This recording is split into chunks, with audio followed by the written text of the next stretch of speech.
তো গাইস আজকে হচ্ছে 30শে ডিসেম্বর আর আমি যাচ্ছি হচ্ছে মালদা কার্নিভাল দেখতে ডিএসএ গ্র্যান্ড। তো আমি আর আমার একটা বন্ধু যাচ্ছি দেখতে। তো বন্ধুরা আমার এটাই হচ্ছে ইউটিউবে ফার্স্ট মিনি ব্লগ, তো প্লিজ আমাকে সাপোর্ট করো বন্ধুরা। আর যারা যারা এই ভিডিও মালদা থেকে দেখছো তো প্লিজ বন্ধুরা মালদার বাসিন্দারা আমাকে প্লিজ সাপোর্ট করো তোমরা আরো মালদার মিনি ব্লগ দেখার জন্য। এই যে এখন আমরা ঢুকে পড়েছি, এই যে দেখো এখানে ফাংশন হচ্ছে।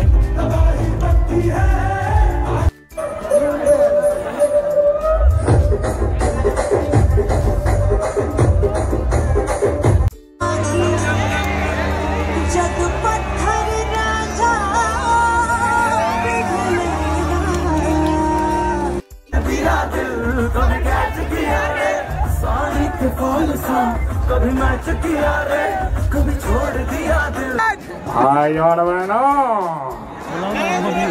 कैसे